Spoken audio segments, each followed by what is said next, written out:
The warning that fell on deaf ears. The great doors of the stellar assembly hall groaned open with a sound that echoed through the vast chamber like thunder. Ambassador Kethra stumbled through the entrance, his usually pristine Zephyrian robes, now torn and stained. The tall blue-skinned diplomat's normally composed demeanor had completely crumbled. His forearms trembled as he clutched a data crystal to his chest, and his large silver eyes darted around the room with the haunted look of someone who had seen something that would forever change him. The assembled representatives of 47 different species turned their attention to the unexpected arrival. High Counselor Vex Thul of the Vorlak Empire, a massive creature covered in chitinous armor, leaned forward on his throne with interest. The Stellar Assembly had been in session for 3 standard days, discussing expansion into the Outer Rim, territories where human colonies had been quietly establishing themselves for the past century. Ambassador Kethra, Vex Thul's voice boomed across the chamber. You were declared missing after the incident at Nexus Prime Research Station. We assumed you were dead. The High Counselor's mandibles clicked with what might have been amusement, though judging by your appearance, perhaps death would have been preferable. Kethra didn't respond to the insult. Instead, he walked slowly down the central aisle, his footsteps echoing in the sudden silence. When he reached the speaker's platform, he looked up at the assembled leaders with eyes that held a depth of fear none of them had ever seen from the typically confident diplomat. You must not provoke the humans, he said, his voice barely above a whisper, yet somehow carrying to every corner of the vast hall. Please, I beg you, do not make the mistake we made at Nexus Prime. A ripple of laughter spread through the assembly. Counselor Theska of the Hegemony, a serpentine being with scales that shifted color with her emotions, hissed with amusement. The humans? Those soft, pink creatures who spend their time growing plants and writing poetry? Kethra, what could they possibly have done to reduce you to this state? Kethra's hands shook as he activated the data crystal. A holographic display appeared above the platform, showing the research station where he had been working for the past 6 months. Nexus Prime had been a joint venture, a symbol of cooperation between multiple species working together on advanced technology research. The humans had contributed 3 of their brightest scientists to the project. Dr. Sarah Chen, Kethra said, pointing to the image of a small dark-haired human woman in a lab coat. Dr. James Mitchell and Dr. Elena Vasquez. They worked alongside our teams, sharing their knowledge freely, always with those strange smiles of theirs. They were kind, helpful, patient, beyond measure. When our scientists made mistakes, they simply corrected them without judgment. When equipment failed, they fixed it without complaint. He paused, wiping sweat from his brow with one of his 4 hands. But we mistook their kindness for weakness. We thought their patience meant they were inferior, that they had nothing worth taking. How wrong we were. Vex Thul's massive form shifted impatiently. Get to the point, Ambassador. What terrible thing did these harmless humans do? Kethra's voice became steadier, but the fear never left his eyes. 3 weeks ago, my government ordered me to acquire certain human technologies, their quantum processors, their energy conversion systems, their biotechnology. The humans had developed things that were decades ahead of our best efforts, but they shared them so freely that we assumed they had more, much more, hidden away. The hologram shifted, showing the interior of the research station. Everything looked normal, peaceful even. Scientists of various species worked together in harmony. The humans always present, always helping, always smiling. So we tried to take it, Kethra continued. In the night, my team of specialists broke into the human quarters. We accessed their personal computers, copied their research files, even attempted to extract biological samples for study. We thought we were so clever, so subtle. We believed we had succeeded without detection. Counselor Theska's scales had shifted to a deep purple, indicating her growing interest. And what happened when they discovered your theft? That's just it, Kethra said, his voice cracking. They didn't discover it. They knew it was happening. They had always known. The hologram changed, showing security footage from the human quarters. On the screen, Dr. Chen sat calmly at her desk working on equations while Kethra's team moved through the shadows behind her, thinking themselves invisible. She was aware of everything. Kethra whispered. They all were. But they did nothing. They didn't raise alarms, didn't call for security, didn't even turn around to look at us. They simply allowed it to happen. The assembly fell silent. Several representatives leaned forward, suddenly more interested in Kethra's tale. The next morning, Dr. Chen approached me with that same gentle smile she always wore. She handed me a cup of coffee, asked about my family, discussed the weather. Not once did she mention what had happened the night before. Neither did the others. They continued their work, continued their cooperation, continued being kind and helpful, as if nothing had changed. Kethra's 4 arms wrapped around himself, as if he were cold. But something had changed. I began to notice things. The way Dr. Mitchell would pause in his calculations and look at our team with eyes that seemed to see right through us. How Dr. Vasquez would smile when our scientists made discoveries that were actually just variations of work she had completed months earlier. They were watching us, studying us, learning everything about how we thought, how we operated, how we betrayed trust. The data crystal projected new images, technical specifications, biological data, strategic assessments, all written in human notation, all dated from before the attempted theft. They had been studying us from the moment we arrived, Kethra said. Not just our science, but our psychology, our weaknesses, our military capabilities. While we saw them as potential victims, they saw us as specimens.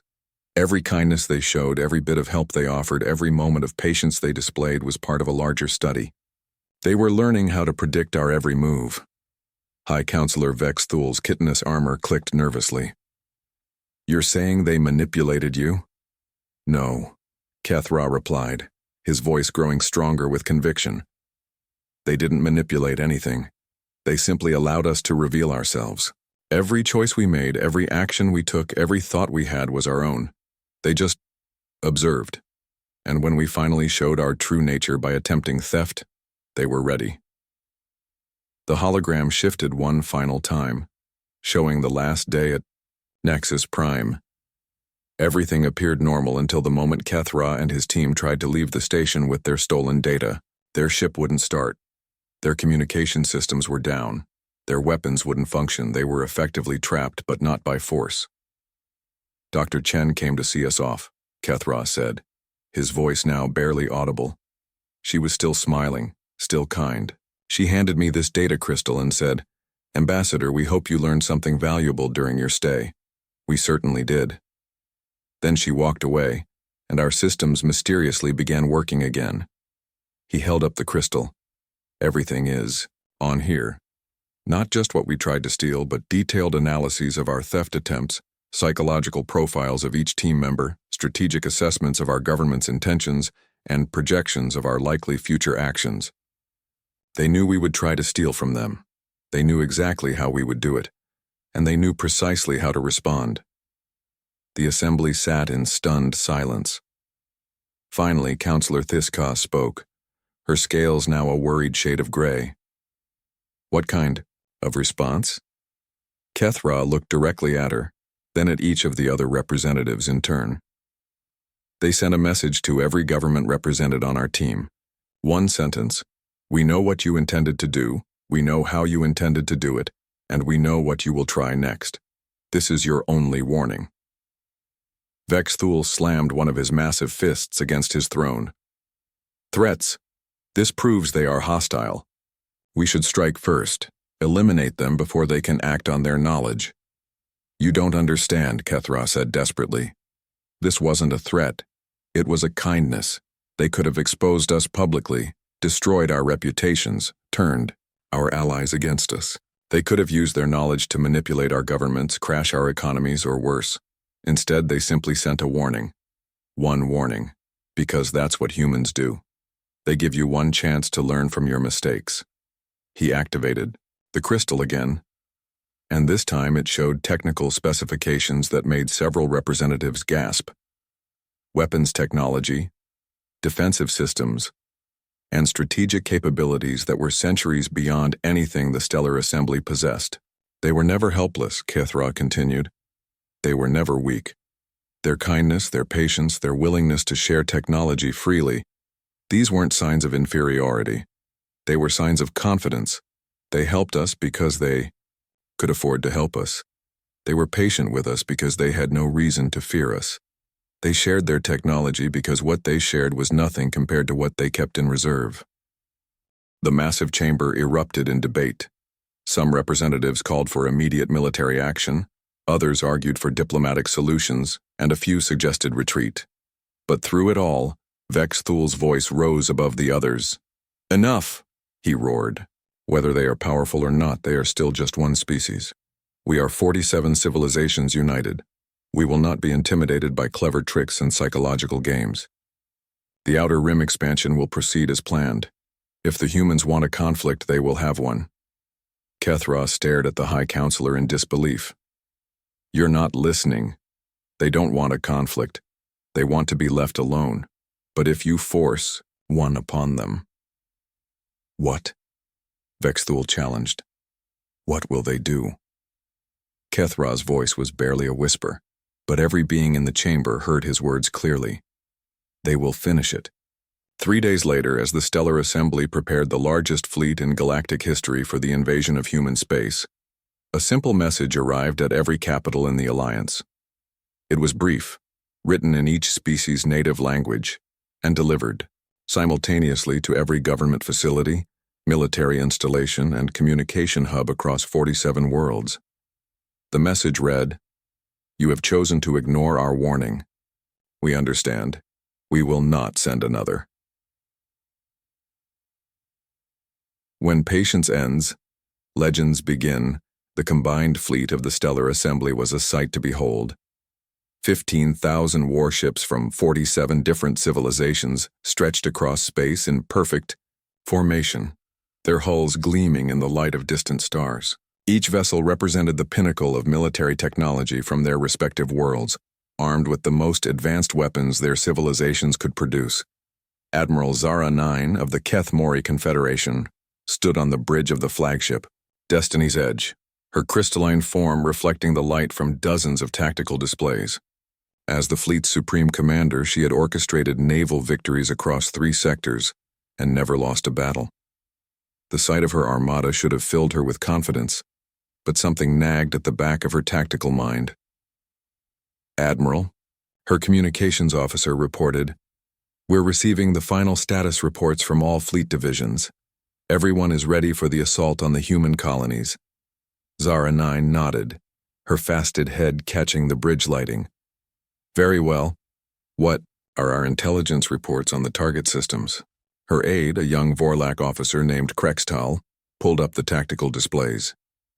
"The human colonies appear to be lightly defended, Admiral. Our scouts report minimal military presence, mostly civilian populations and agricultural settlements. Their orbital defenses seem to consist of basic early warning systems and perhaps a few outdated patrol craft." The Admiral studied the readouts with growing unease. Something was wrong with this picture. A species capable of the technological advances Ambassador Kethra had described wouldn't leave their colonies so vulnerable. Unless... "Ma'am," the sensor operator interrupted her thoughts. "We're approaching the outer edge of human space. Should we deploy screening forces?" "Negative," Zara 9 replied. "Maintain formation. All ships at ready status, but do not power weapons until I give the order. I want to see what the humans do first." The massive fleet crossed into human territory, without incident. No challenges were issued, no defensive fleets appeared to intercept them. The colonies they passed seemed to go about their daily business as if 15,000 alien warships weren't bearing down on them. It was unsettling. "This is too easy," muttered Krextal, echoing the Admiral's thoughts. "Admiral," the communications officer called out, "we're receiving a transmission from the primary human colony world, New Terra." "Put it through," Zara 9 ordered. The main screen flickered to life, showing a middle-aged human man in simple civilian clothes. He sat behind a basic desk in what appeared to be a modest office. No military decorations, no signs of authority, just an ordinary-looking human with kind eyes and a gentle smile. "Greetings," the human said, his voice calm and pleasant. "I'm Administrator David Park. the civilian coordinator for New Terra Colony. I assume you're here to discuss the territorial dispute mentioned in your recent communications? Zara 9 was taken aback. She had expected military commanders, defensive posturing, perhaps desperate attempts at negotiation. Instead, she faced what appeared to be a local bureaucrat treating this like a minor administrative matter. "I am Admiral Zara 9 of the Combined Fleet," she replied, trying to project authority. "You are harboring illegal settlements in territory claimed by the Stellar Assembly. You will evacuate these worlds immediately or face the consequences." Administrator Park nodded thoughtfully. "I see. Well, Admiral, I'm afraid there's been a misunderstanding.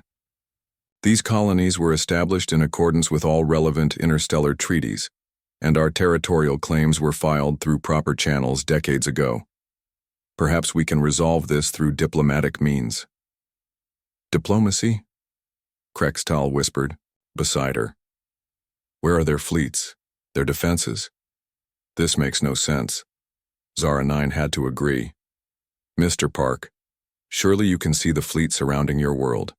This is not a diplomatic mission, this is a military operation. Where are your defenses?" The human's smile never wavered. "Oh, they're here, Admiral. They've been here the whole time. You just haven't recognized them yet." Before Zara 9 could respond, her tactical officer called out in alarm. "Admiral, I'm reading massive energy signatures throughout the system. They just appeared on sensors simultaneously. The display screens around the bridge lit up with new contacts. What had appeared to be simple mining stations were revealing themselves as heavily fortified weapons platforms. Asteroid fields that had seemed natural were uncloaking to show carefully arranged defensive positions. Even the peaceful cargo ships, moving between colonies, were transforming, their hulls shifting to reveal advanced military configurations. But most shocking of all were the structures that materialized around the combined fleet itself. Massive installations hidden until this moment surrounded the alien armada in a perfect tactical formation. 15,000 alien warships found themselves trapped in a cage of human engineering that had been invisible until the humans chose to reveal it. "Impossible," breathed Krextal. "Our sensors should have detected all of this." Administrator Park's voice came through the speakers again, still calm and friendly. "Admiral, I believe you're beginning to understand our situation. We've been tracking your fleet since you left your home systems. We've analyzed your formations, your capabilities, your tactical preferences. We know the firing solutions for every weapon on every ship in your armada." Zara 9 stared at the tactical display in disbelief. The human defensive positions weren't just superior in technology. They were positioned with such precision that every combined fleet vessel was caught in multiple crossfires. If the humans opened fire, the alien fleet would be destroyed within minutes. "How?" she whispered. "Patience, Admiral," Park replied, apparently having heard her question. "You see, when you spend decades planning for a single conversation, you have time to prepare thoroughly. We knew this day would come the moment your scout ships first entered our space 3 years ago. We knew how you would approach, where you would position your forces, and exactly what you would say when you arrived." The tactical display shifted, showing detailed analyses of every ship in the combined fleet. Ship classifications, crew complements, weapons loadouts, even the psychological profiles of commanding officers. The humans had cataloged everything. "This is Admiral Marcus Stone of the Human Colonial Defense Force," a new voice announced. The display showed a stern-faced man in military uniform standing on the bridge of what was clearly a warship far more advanced than anything in the combined fleet. "Admiral Zara 9, you have brought a military force into our territory with hostile intent. However, we recognize that you are operating under orders from your superiors." Zara 9 found her voice. "Admiral Stone, your defenses are impressive, but you are still vastly outnumbered. Even with your technological advantages, this battle will cost you dearly." Stone's expression didn't change. "Admiral, you fundamentally misunderstand our situation. This is not a battle. This is a demonstration. Watch your sensors." Suddenly, every weapon system on every ship in the combined fleet went offline simultaneously. Not damaged, not destroyed, simply deactivated. Life support, navigation, and communication systems remained functional, but every instrument of war became as useful as scrap metal. "This is impossible," Zara 9 said, her crystalline form flickering with shock. "Our systems are isolated, hardened against electronic attack." "Yes, they are," Stone agreed. "Unfortunately for you, we didn't attack your electronics. We attacked your understanding of physics. You see, Admiral, when you've had centuries to study the fundamental forces of the universe, you learn that everything is connected. Energy, matter, information, even thought itself. We didn't hack your computers. We simply convinced reality that your weapons had never been designed to function in the first place." Around the combined fleet, the human installations began to move. Not ships, Zara 9 realized, but mobile constructs that bent space around themselves. They weren't flying through space. They were editing the distance between where they were and where they wanted to be.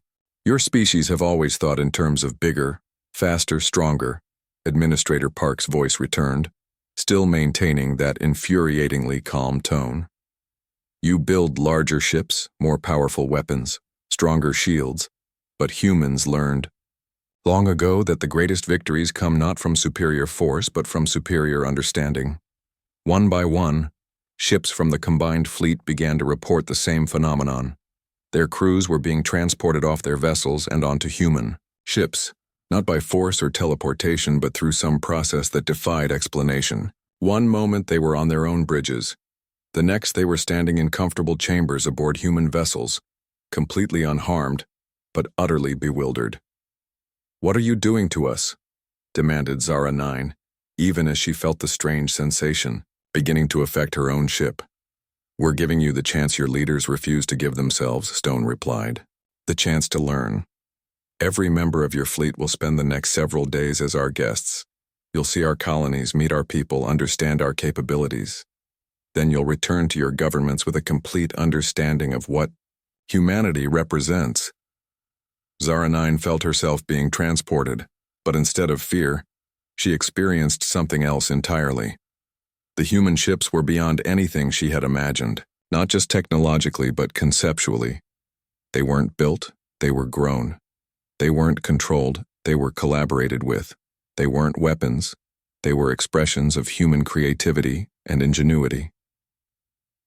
During her time aboard the human vessel, Zara 9 met Dr. Sarah Chen, now serving as the Colonial Science Coordinator. The small human woman who had been so patient with the thieves at Nexus Prime explained humanity's approach to conflict resolution. "You see, Admiral," Dr. Chen said, as they walked through gardens that existed in folded space within the ship's hull, "violence is always the least efficient solution to any problem. It wastes resources, destroys potential, and creates lasting resentment. We prefer to demonstrate superiority so overwhelming that violence becomes not just impossible, but pointless." "But surely you must have limits," Zara 9 protested. "No species can be infinitely patient." Dr. Chen's smile was the same gentle expression she had worn at Nexus Prime, but now Zara 9 understood what lay behind it. "You're absolutely right, Admiral. Our patience does have limits, and you've reached them." When the combined fleet was finally released and allowed to return home, every ship carried the same cargo: complete records of their encounter with humanity, detailed analyses of human capabilities, and a simple message for their governments. The message read, "We offered peace. You chose war. We gave you warnings. You ignored them. We showed you mercy. Do not mistake it for weakness. This is what happens when you force us to act. There will be no second demonstration." Back in the Stellar Assembly, the report from Admiral Zara 9 caused complete chaos. Some representatives called for immediate surrender.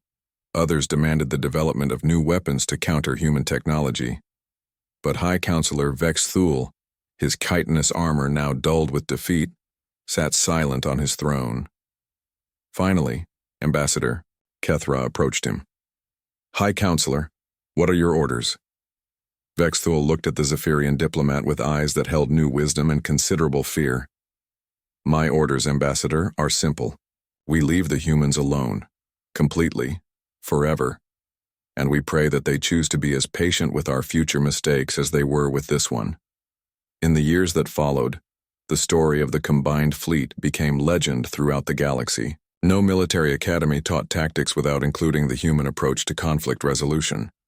No diplomat entered negotiations without first studying human psychology. And no government, anywhere in known space, ever again made the mistake of provoking a species that viewed patience not as weakness, but as the ultimate expression of power. The humans returned to their quiet colonies, their research stations, and their peaceful exploration of the galaxy. They remained kind, helpful, and patient with their galactic neighbors. But everyone now understood the truth that Ambassador Kethra had tried to warn them about from the beginning. Humans didn't offer second chances because they never needed to.